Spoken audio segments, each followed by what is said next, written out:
Let me start with a question. What if the reason some of your leadership stalled this year wasn't vision, it wasn't gifting, it wasn't your calling, it was your energy? We're not talking about a lack of talent, and it wasn't a lack of faith, but a quiet depletion, just the slow draining of emotional, relational, and spiritual energy required to truly connect as a communicator, as a servant leader, a team leader, even a pastor. As we close this season of the Five Gifts podcast and stand on the edge of a new year, we want to ask a deeper leadership question. What kind of energy will you bring into this next season God is inviting you to lead? And it's all right here, right now, and only on the Five Gifts podcast.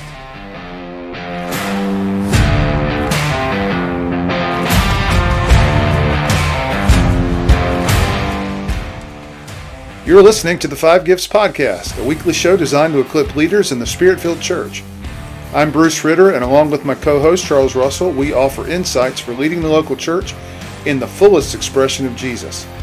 If you're interested in learning more about practical theology, the gifts of the Spirit, and spiritual disciplines, this is the show for you. Welcome to the Five Gifts Podcast. Welcome to the Five Gifts Podcast. This is a place where we explore spirit-filled leadership through the lens of the fivefold ministry, the apostolic, prophetic, evangelistic, pastoral, and teaching callings, and how those gifts mature in real people, real relationships, and you got it, real pressure. My name is Charles Russell. And I'm Bruce Ritter. We greet you as 2025 is coming to a close. And Charles, the Panthers are in the playoffs. At least next Sunday will be like the playoffs. They've got to win to get in, and against the dreaded Tampa Bay Buccaneers. That's right. Well, it all comes down to one last game. They choked and laid an egg yesterday. Of course, they were playing I think a superior team, so we'll give them a pass. But it all comes down to bottom lines this Sunday. And so, if you're a Buccaneers fan, we're praying for you because it's gonna you're gonna have some hurt feelings and emotions after Sunday's Carolina Panthers victory. We're prophesying that in the name of the Lord, today. So we'll see whether we're prophets or not. But a lot of prayer going up this week, and yeah, just real quick, the Panthers are nowhere near. They're not deserving of being a playoff team. Certainly not winning a division. But hey, we didn't make the rules, and we didn't put them in the NFC South. They just happen to be in a pretty poor division, and so you take advantage of the opportunities that come your way, and so hopefully they'll come out with a big win Sunday, win a division title, march into the playoffs, where it will be a certain first round defeat, I'm sure. But hey, we're still in the playoff. Hey, they've had some stunning wins this year, some head scratching losses, and it leaves them at Hmm. 500. Just a few changes over the course of the season, you'd be talking about a very good season or an even worse season. So I'm excited to see what's going to play out. Dave Canales has got, I think he's got a plan in place, and Bryce Young has stepped up this year. So maybe it bodes good hope for the future. Well, we've always got to have faith, and so we'll put our faith in the Panthers. But what attitude I've taken this year is, whatever good things come, I just think I take those as a bonus. If we make the playoffs, we're probably a year ahead of schedule, and so I can't be too upset. Even if we don't make it, it'll be disappointing. But I think they're on the right track, and you're right. Coach has got them in a good pathway forward, and they're just going to continue to add to the talent pool. But anyway, that's a conversation for next year. This year, the playoffs are before us, and these cardiac cats, as they used to be known, they're going to come through in the clutch, and we're going to go to the playoffs this year. So, well, anyway, there's your football report.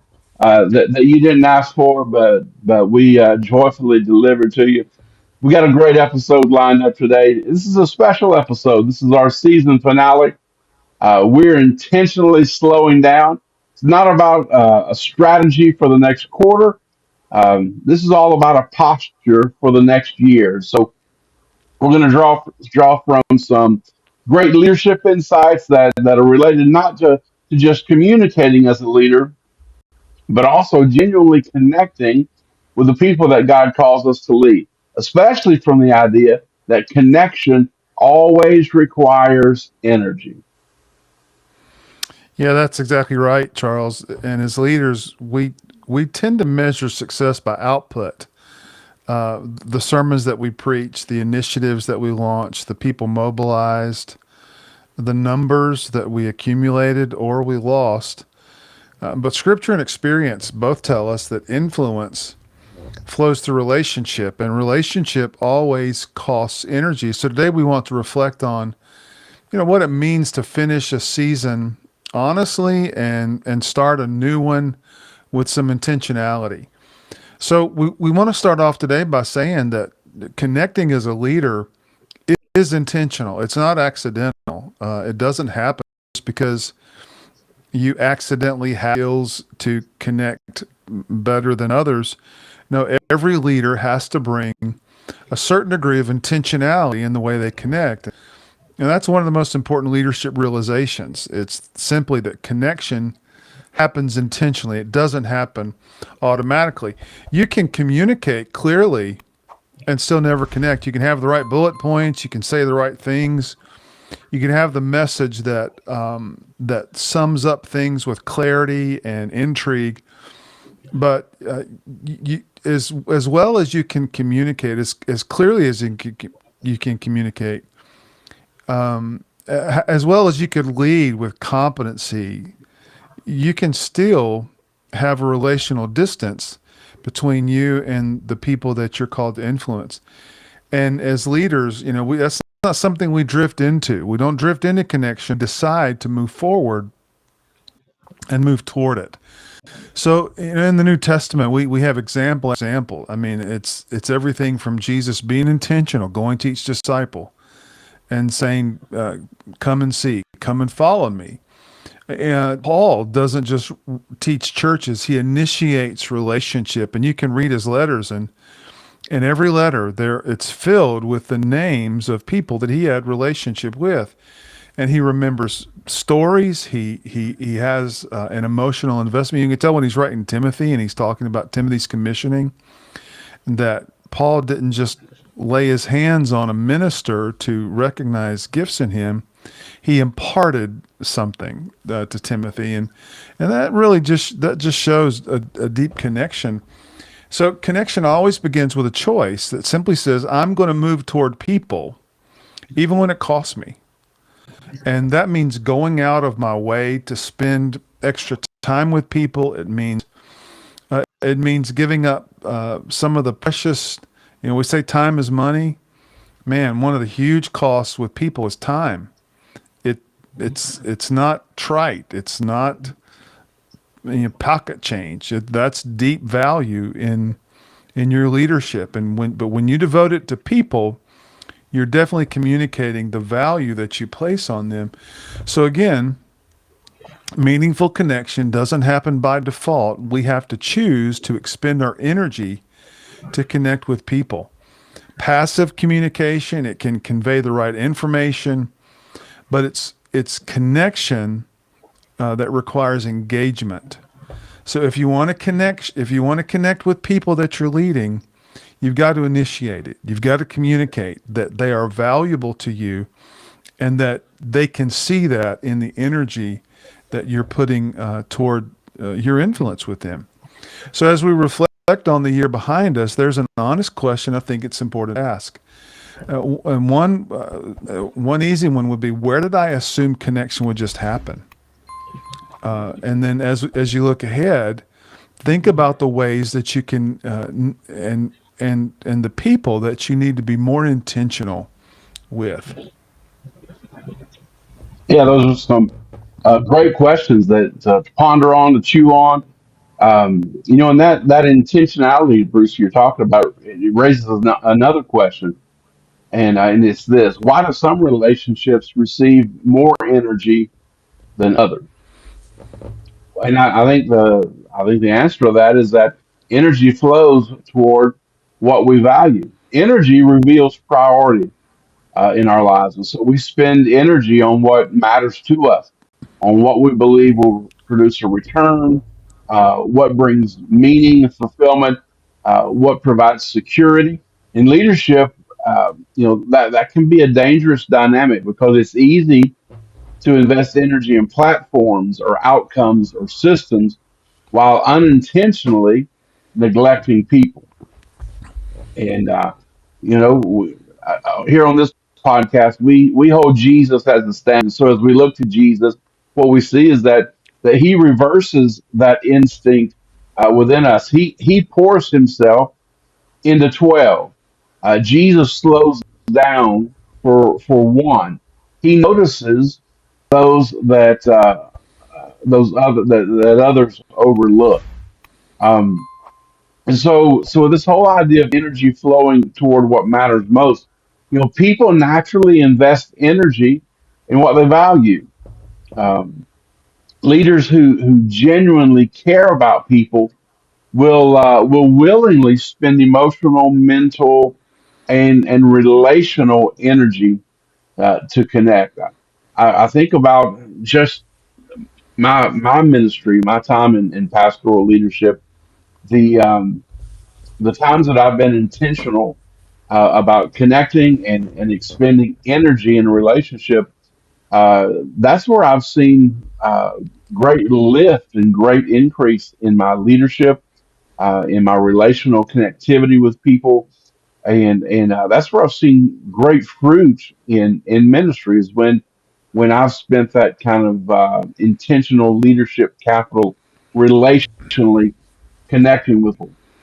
And so, uh, again, in this whole idea of energy flowing toward what we value, a lack of connection often can reveal in us misplaced priorities. Not a lack of skill, but it really highlights and reveals misplaced priorities in our leadership. So, kind of a key idea that we can really this all hinges on is that connection reveals what, or even more importantly, who you value.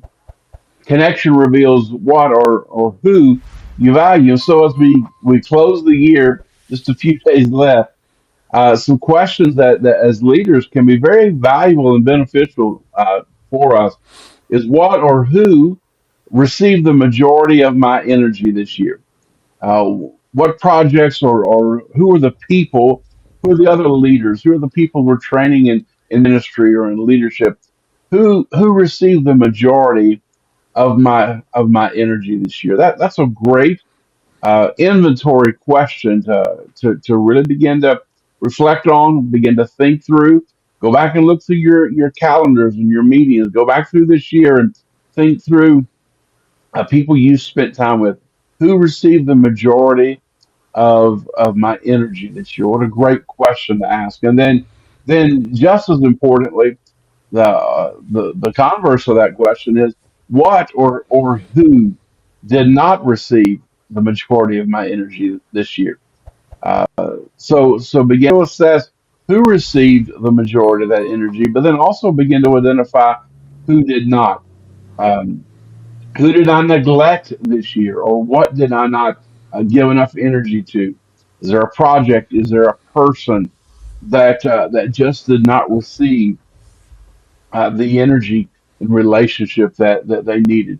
So if the coming year of 26 is going to look different, it's going to require realignment, not of just vision alone, but of my energy as the leader. And so I think those are a couple great questions to ask to begin to assess.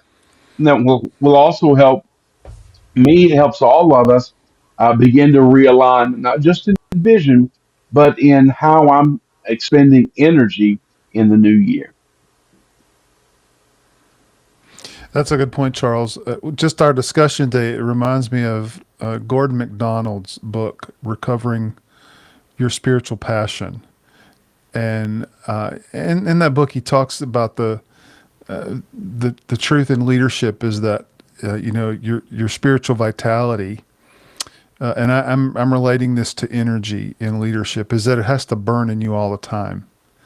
It's the candle that can't go out. It has to be bright. And I think once we recognize that our energy has been depleted, our spiritual passion is low, then that puts a burden on leadership. You think of the burden of leadership as carrying it out all the time. Well, there's a greater burden when it depletes. You've got to recover it. You've got to recapture that vitality in leadership, because God has called you and placed you in a significant role of leading and influencing people and helping them move into His agenda. And so I would say that once you recognize that your energy is gone, you've got to somehow recapture it. The truth is that leaders always go first in connection. I think of Jesus in the upper room when he tells the disciples, this is, the night of the resurrection, and he gets them in John 20, but he says to them, as the Father sent me, I'm sending you. And so there's a principle there, leaders go first, and Jesus went first. And because He went first, now it's incumbent upon us in leadership related to kingdom mission. Now I'm talking about if you're in the marketplace and God has placed you there, or if you're working in the church world and you're called to spiritual leadership in that capacity, then you've got to show initiative. You've got to go first when it comes to making connection with people. Healthy leaders don't wait to be pursued. They don't wait for people to show up at their door. They're the ones that initiate. They don't wait for affirmation to be present. They don't wait for openness to extend empathy. They are initiating that. They are present. They are empathetic. They are just like Jesus. They're the ones that go first. And so what you long to see in the initiative of your people, if they're not seeing that in you at a healthy clip, then you're going to struggle to see that in your people. Jesus always goes first. He's extending grace before we repent. He's inviting us before we have a chance to respond to Him. That's always the principle. So we need to follow that pattern as well. So as leaders, this means connection becomes our responsibility. Really, it's not someone else's readiness. And again, we talked about the costs of connecting with people. And listen, there's a cost to connect with people when you're tired. It's going to require something of you to pull it to the surface and go make the connection. But going first is how trust is formed. And listen, I think people can pick up on your struggle. And so when they see you making an effort, even when you don't feel it from time to time, when they know that you're pulling it together to reach out to them, that's meaningful. And again, it builds trust, it builds credibility. So again, connecting means going first. Effective connectors, they take responsibility for the relationship. They initiate, they build the bridge, they show empathy before they're asked. They offer care and advice a lot of times before it's asked for. Because that's the nature of leadership. We initiate connection with people. We don't wait for others to be warm. We don't wait for others to be open or responsive. You know who needs to be warm? You do. You know who needs to show an openness to people? You do. The leaders don't wait for the invitation. Leaders create those connections. And then leaders set the relational tone by stepping forward, by showing interest, initiative, empathy, care. Just a simple question. I was thinking about you today. How's your day going? Again, leaders don't wait to be invited. They create connection. So this is so important, Charles, because we talk so much about the leader's role, that apostolic anointing where you've got to find leaders to help grow the organization. You've got to find leaders. We talk about in the church how important it is to get 10% of your next level. We need to have 10% of that next level of people already engaged in leadership.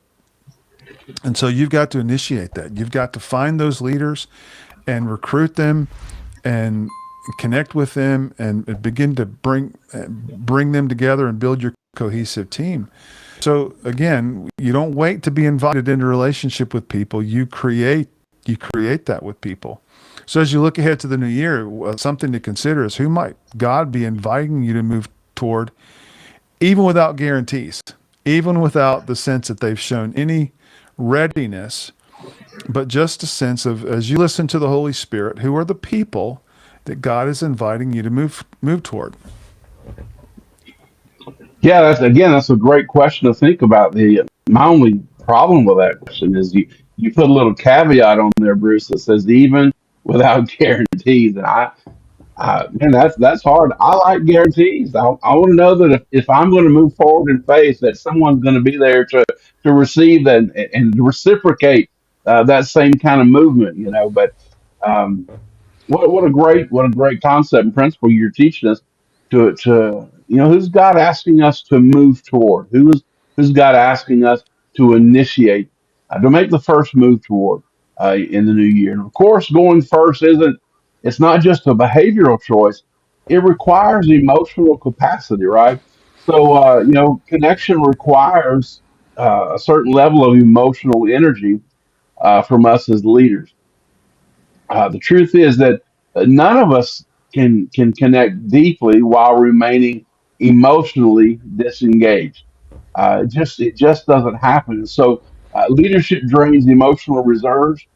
Things like disappointment, criticism, unmet expectations, grief, all these things over time uh, can build up and what we also do as leaders, we learn to protect ourselves, and sometimes that protection becomes disconnection.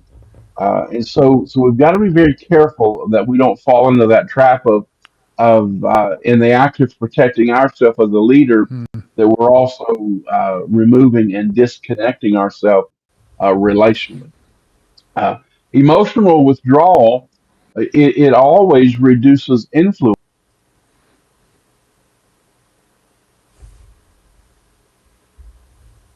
We Jesus feels and so what that teaches us is that emotional engagement is not weakness, it's incarnation. It's not weakness, it is, however, incarnation. So again, connection requires emotional energy, and real connection involves empathy, vulnerability, and well, I can't say it. And vulnerability is not a Greek word; it's just part of the English vocabulary, and I still can't say it. Let me try it again. Real connection involves the vulnerability. All right, big hand for this guy, and attentiveness. Right. So all these things work together in this emotional energy quotient that we're working toward. We as leaders, we have to manage our own emotional state to connect well. So we can't check out. We have to be engaged with others. We have to remain engaged and have. We need some high levels of self awareness so that we are engaging and that we're able to connect well. Things like fatigue and distraction, cynicism, or self-focus can drain relational effectiveness. We've got to be aware of that so that we're combating these distractions, these obstacles, so that we are exerting the emotional energy we need so that we can remain connected.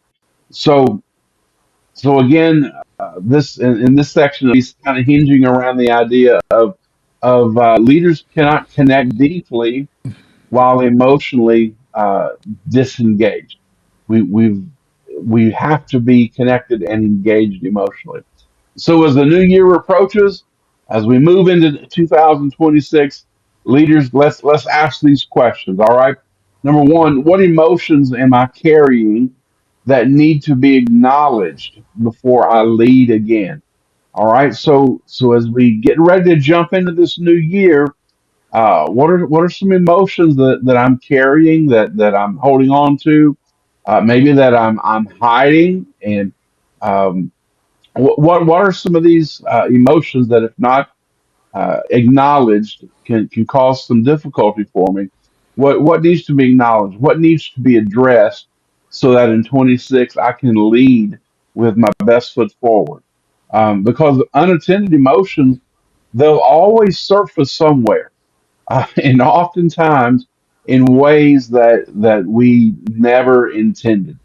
Um, in other words, let's deal with it now, so that these unattended, unacknowledged emotions don't show up and bite us in 26 somewhere, and just sneak up on us and surprise us, come out of blindside us out of left field, because if we don't take care of them now, somewhere in 26 they're going to pop up, and it's not going to be pretty.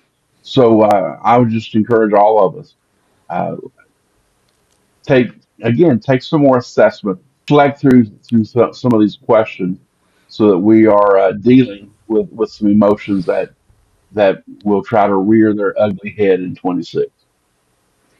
Charles, this was so valuable. Uh, people need to back up 5, 6 minutes and just listen to that again. I think if we're saying that connecting with people demands energy.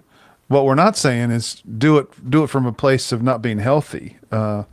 And certainly there's a real emotional drain when it comes to being a leader. And certainly we would never encourage anyone to lead out of a sense where you've been wounded or hurt or you need a break. I mean, there's a principle about living in spiritual vitality that means that you find rhythms of Sabbath and rest, and you can't burn the candle at both ends. And Charles, as you were saying that, I kept thinking of a question that was posed to me recently, and that is, and what are the things that deplete you? And I think you mentioned the phrase self-awareness. It's a huge word for a leader. You've got to be self-aware. You've got to know what depletes you. I couldn't help but think that one thing that depletes my energy is conflict. Mm. And so when it comes to conflict, I have a tendency, and it's a natural thing. It's not something I want to do, but I kind of have a natural inclination to avoid, and so I resign myself. I lose energy in those moments, and I have to be mindful of that because as a leader, I can't show disengagement, and so it's important that we as leaders find those rhythms, especially when we're feeling the emotional pull, because that could be an indicator that that's something you need to prep for, you need to be ready for. The call to leadership. The thing is, it's not convenient, and I think we need to remember that leadership often collides with comfort. Connection is going to cost you more than you expect. And I don't think we ever get through that learning curve completely. I think it's always a new surprise. Wow, that moment in leadership, it cost me something. Connection's expensive. People are expensive. And we're not talking about how you cut a 2x4 or how you lay a ceiling truss. We're talking about people. And so people present, strange, weird dynamics. They don't always mesh well with our personality. Our personality doesn't always mesh well with theirs. So connecting with people, it costs patience, it costs listening, it costs adjusting your pace, your preferences, your control. It means putting down your phone when people are blowing it up with text just to listen and focus on the person in front of you. So there's so much that goes into to the cost of connecting with people. And I think, if we're honest as leaders, we often underestimate the relational cost of influence. But one thing we have to remember is that comfort always resists connection. Doing things at our pace that resists sometimes the connection that's necessary that we need to make with people. So it takes energy to listen well. It takes energy to adjust our communication. It takes energy to be patient instead of blowing up at some knucklehead and giving them a piece of your mind. It takes energy to withhold a judgment. Connecting with difficult people or challenging audiences can require extra effort. So the bottom line is that leaders have to be willing to pay that relational cost rather than retreat. Again, it's costly. But the truth is, listen, disconnection can cost you more. It can burn bridges. It can lose credibility, lose trust. A second thing to remember is that connection requires giving up comfort. Like, again, true connection requires stepping outside of routines, preferences, your personality tendencies. Even I find that as a leader, Charles, I'm a deeply ingrained introvert. As a leader, man, I have to lay that aside. I have to become something else in those moments. It doesn't mean I lead with inauthenticity. It just simply means that I've got to pull myself up and get out of my headspace sometimes to make those connections that I need with people. And so I have to adapt my pace, my style, my focus to meet others where they are. As a leader, you got to do the same thing. And remember, comfort resists connection. It will take intentional effort to really connect with people. And so another thing to remember is that connection grows where the comfort ends. So as we close this season and open up a new one, the question becomes, what are some comforts that I've leaned into for my own personal satisfaction, my own personal desire, that I need to release to lead well in the next year? Comfort can feel safe. And listen, a rhythm of finding rest and comfort is important. But when you lean into that and it prohibits you from making the connections that are necessary as an influencer and as a leader, it's going to rarely produce transformation. Yeah, man, that's profound. Those are important words you're giving to us. Great wisdom. Stepping on my toes a little bit too. I think as I'm thinking about things that I've grown comfortable in, um, that I need to break out of in a new year. But the and that can be intimidating. You know, when you think about all the change, stepping out into new ground. But the comforting part of that, or the thought that should produce confidence in us, I guess maybe is a good way to say it, is that the return on this kind of investment is I mean, it's priceless. If we're willing to step out and make these kind of investments that you've been talking to us about, Bruce, the return on investment is just priceless as far as transformational leadership, servant leadership is concerned. Because you know what we've learned, what we're learning, what we'll continue to learn is that energy creates momentum and influence. So when leaders bring energy, others respond with trust. And so as I make these investments, as I make these subtle shifts, but sometimes uh, big leaps, you know, in adjusting pace and style and stepping out of comfort levels. Whether they're small or seemingly large, as I make these investments, what that's allowing me to do is bring energy into the leadership relationship. And when I bring energy as a leader, other people they respond with trust because it creates momentum, creates influence, and a natural response to that is trust. And so people don't just follow clarity; they follow care. People want to be cared for, and they want to know that they are being cared for. And so when I bring energy into the relationship, it communicates value. Look, when I put the phone down, as you mentioned, Bruce, and listen deeply, listen intentionally, listen actively to the other individual. that communicates great value. And I think this is just a personal uh, thought that I have, personal conviction. I think that's one of the greatest ways that we can communicate value in this day and age is to put the phone down and to just listen. To just listen. What a great message of value that we're communicating to others. Presence communicates priority.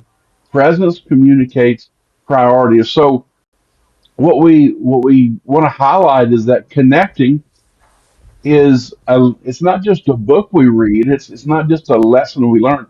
It's now a leadership responsibility. Leaders cannot outsource connection. Um, Man, that word outsource, uh, there's a lot of outsourcing that happens in ministry, in the marketplace, and some of that is good. Some of that is not so good.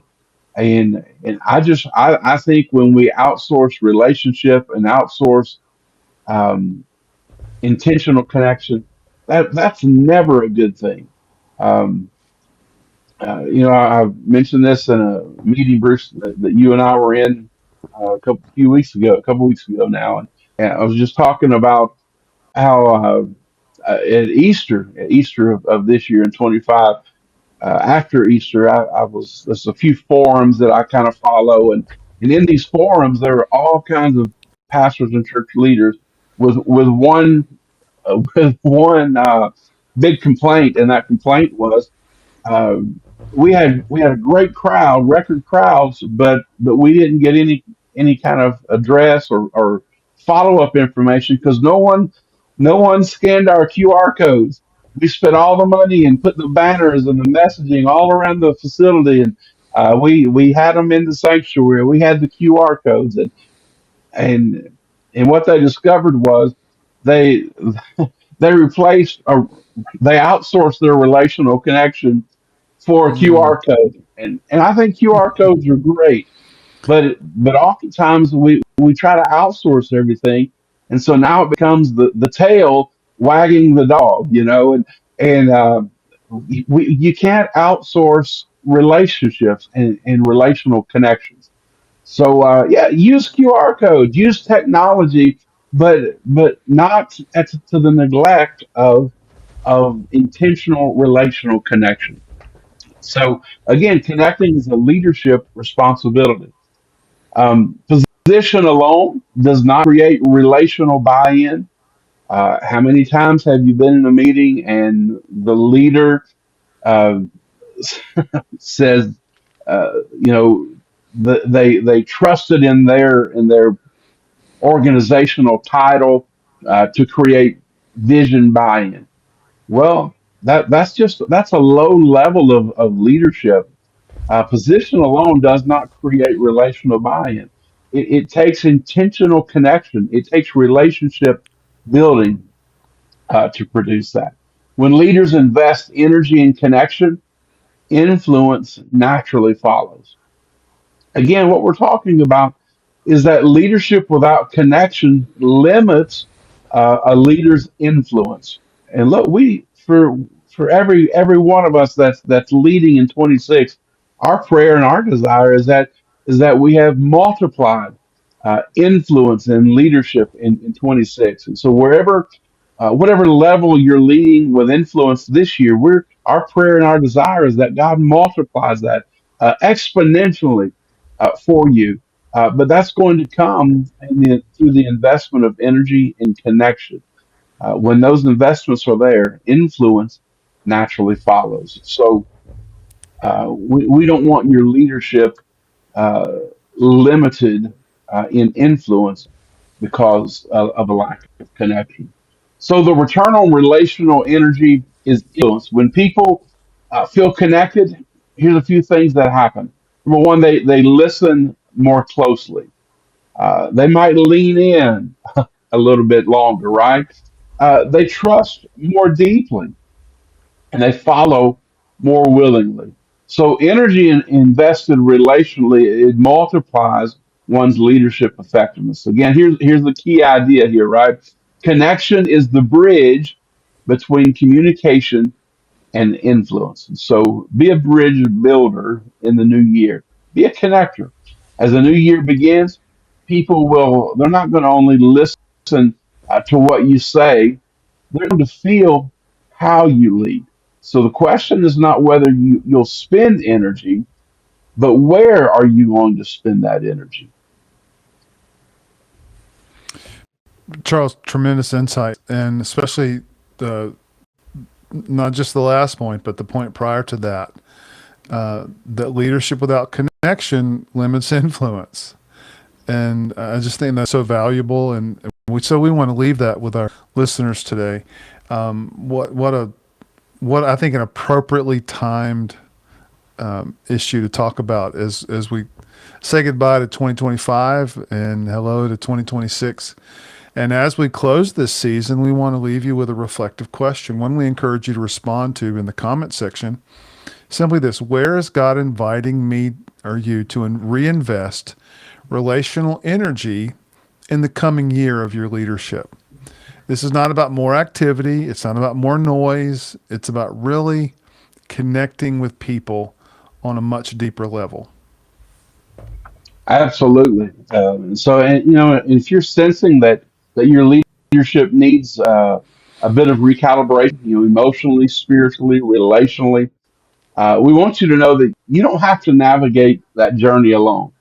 Bruce offers leadership and spiritual coaching at coachingcardia.com. Um, I offer training, coaching, resources at charlesrusselltraining.com and charlesrussellministries.com. And thank you to our listeners for walking with us in this second season of the Five Gifts podcast. Charles and I love showing up on our dedicated time of the week to record, which is usually on a Monday morning like it is today. But we're grateful that you as our listeners have tuned in, and we're expectant for what God is going to do in the year ahead. Season 3 begins next week. So as you start a new year, commit to lead with energy, lead with presence, and lead from God who is forming you to be. So with all that said, we will see you right here next year, only on the Five Gifts Podcast. Happy New Year. You've been listening to the Five Gifts podcast. If you would like to take the next step as a spiritual leader, we invite you to visit either of our websites or contact us for leadership coaching. We can help you reach the next level in your own growth and leadership. We provide leadership, spiritual gift, and personality assessments that give you a better grasp of your leadership style. And we also create a customized growth plan that empowers you to reach your full kingdom potential. We can't wait to hear from you.